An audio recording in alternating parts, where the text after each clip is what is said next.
These forgotten homemade snacks used to be popular after-school snacks, showing up at potlucks and family tables all the time. Now most people barely make them anymore. Starting with good old raisins and peanuts. And it is the snack mix I grew up eating on every road trip our family ever took. Speaking of snacks you could take just about anywhere, there was Gorp. I'm talking about the classic versions families simply mixed themselves, using their own special combination. Gorp, like several of the snacks we featured, was easy to make. A classic batch often started with peanuts and raisins. Then families added extras like sunflower seeds, pretzels, chocolate candies, or other dried fruit, depending on what the family had that week. There wasn't a right or wrong recipe, and that was part of the fun. On road trips, camping weekends, scout outings, fishing trips, even long afternoons at the park, you'd see Gorp there in little sandwich bags or lunchboxes. For anyone who remembers reaching into a crinkly sandwich bag for that perfect mix of sweet, salty, and crunchy, it's a snack that's well worth bringing back. Monkey bread. Cooks often made it from pieces of biscuit dough rolled in cinnamon sugar, then baked in a rich butter and brown sugar sauce. And instead of slicing it, everyone gathered around and pulled off warm, cinnamon-coated pieces with their fingers. Monkey bread often made an appearance on Christmas morning, weekend breakfasts, family brunches, and holiday gatherings. Today, quick breakfasts and store-bought pastries have taken its place in many homes, and monkey bread isn't made nearly as often as it once was. But anyone who remembers those warm, gooey pieces, coated in cinnamon and caramel, knows why this homemade favorite was worth every sticky finger. Magic cookie bars. It's like a turtle candy meets a Samoa Girl Scout cookie. If you know, you know. Some families called them magic cookie bars. Others knew them as 7-layer bars or Hello Dollies. Depending on where you grew up or simply what your family called them, they were one of the easiest homemade desserts to put together. A graham cracker crust came first, followed by chocolate chips, butterscotch chips, shredded coconut, chopped nuts, and finally a generous pour of sweetened condensed milk over the top. The recipe was as simple as layering one good thing after another. You'd see them at church suppers, bake sales, family reunions, holiday cookie trays, even neighborhood potlucks. Every bite was packed with chocolate, coconut, crunchy nuts, and that sweet, gooey filling that held it all together. Magic cookie bars are still one of the richest homemade memories of the 70s. Frozen banana pops. Few homemade snacks were as much fun as frozen banana pops, especially on those really hot summer days. All it took was a ripe banana on a stick, tucked into the freezer until firm. It could be dipped in melted chocolate and rolled in chopped peanuts, sprinkles, or even toasted coconut before the chocolate had a chance to harden. Kids loved watching the chocolate shell set almost instantly on the frozen banana. It felt a little like making candy at home, and decorating each one was half the fun. Best of all, they were cool, sweet, and fancy-looking, like something from the ice cream truck, even though they came straight from Mom's kitchen. They were easy to make ahead and easy to hand out at backyard cookouts, birthday parties, and neighborhood playdays. If you remember biting through that crisp chocolate shell into an ice-cold banana underneath, you know why frozen banana pops were one of summer's simplest pleasures. Homemade popsicles. Plenty of families in the 70s made their own popsicles at home before grocery store freezers offered the huge variety of frozen treats available today. Most were made with Kool-Aid, fruit juice, or fruit punch poured into colorful plastic molds, though plenty of kids remember using paper cups and wooden sticks when the molds disappeared.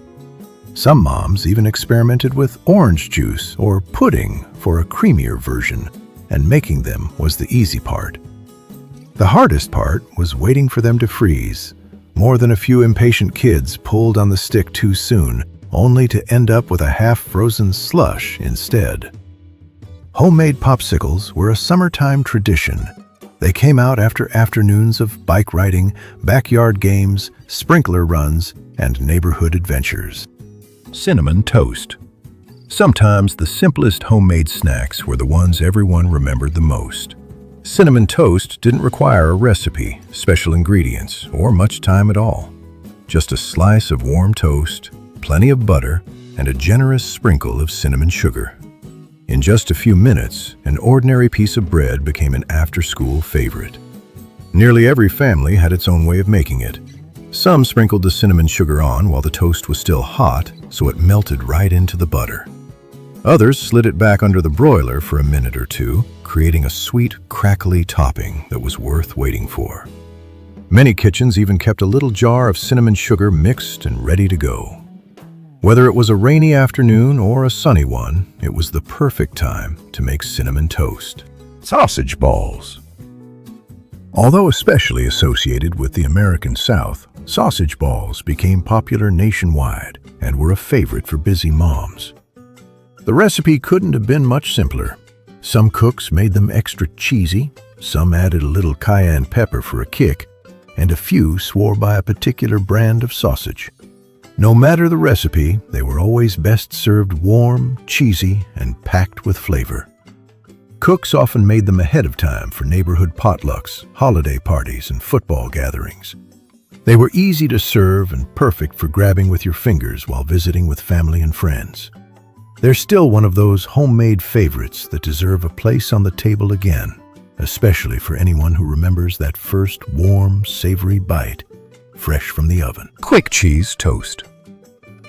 Sometimes the best homemade snacks were the ones you could put together in just a few minutes. Quick cheese toast was one of those favorites.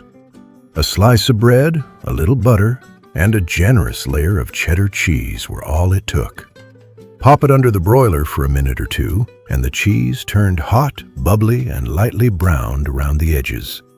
Some cooks sprinkled on a little paprika, while others added a slice of tomato or a dash of Worcestershire sauce before it went into the oven. Whatever the version, it was warm, filling, and made from ingredients that were almost always sitting in the refrigerator. Cracker stackers.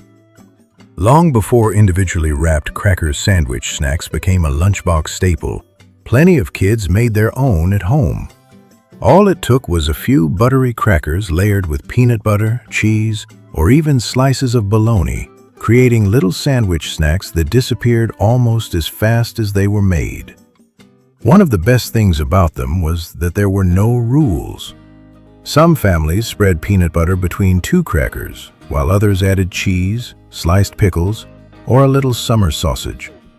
Kids mixed and matched whatever happened to be in the pantry or refrigerator. They showed up after school, on family road trips, and alongside a bowl of soup for a quick lunch. Today, individually wrapped cracker snacks have taken their place, and homemade cracker sandwiches aren't nearly as common as they once were. They're a simple homemade snack worth bringing back. Ham pinwheels. Thin slices of ham were spread with a creamy filling, rolled up tightly, chilled, and sliced into bite-sized rounds that looked right at home on any party tray. Some stuck with plain cream cheese, while others mixed in chopped green onions, shredded cheese, or a little ranch seasoning for extra flavor. Making them ahead of time only made them better, giving the filling a chance to firm up before slicing. Ham pinwheels were a familiar sight at church potlucks, holiday gatherings, baby showers, family reunions, and neighborhood parties. Today, homemade ham pinwheels aren't nearly as common as they once were, but if you remember seeing those neat little spirals lined up on a serving tray, you know why they're another forgotten homemade favorite that's worth bringing back. Watergate Salad. Nobody seems to agree on exactly how it got its unusual name, but that only added to the fun. Some families simply called it Pistachio Delight, while others knew it only as Watergate Salad. Whatever the name, it became one of those recipes that showed up again and again because it was inexpensive, easy to prepare, and could be made hours before guests arrived. You'd find Watergate salad at church potlucks, Easter dinners, family reunions, holiday buffets, and neighborhood picnics. It wasn't really a salad in the traditional sense, but that never stopped anyone from going back for a second helping. Today, homemade dessert salads have become much less common, replaced by bakery desserts and store-bought sweets. But for anyone who remembers that cool, fluffy bowl of pistachio goodness waiting on the table, Watergate salad is another forgotten favorite that's well worth bringing back. Pickle roll-ups were popular in the Midwest, especially states like Minnesota, Iowa, Nebraska, North Dakota, and South Dakota. Like several of the homemade snacks from the decade we talked about, there wasn't one official recipe, just the version your family always made. Some used dried beef instead of ham, while others stirred a little Worcestershire sauce or chopped chives into the cream cheese for extra flavor. You'd spot pickle roll-ups on relish trays at holiday gatherings, ladies' luncheons, church socials, neighborhood parties, and family get-togethers. Today, party spreads are filled with store-bought appetizers and ready-made finger foods, so homemade pickle roll-ups don't make nearly as many appearances. But for anyone who remembers seeing those little pinwheels lined up on a serving tray, they're one of those forgotten homemade snacks that deserve another turn in the spotlight. Some snacks don't need a fancy comeback to matter. They just need to be remembered. The truth is, these little homemade treats were never really about the recipe alone. They were about the kitchens, the people, and the moments wrapped around them. I want to know, which of these would you still make today?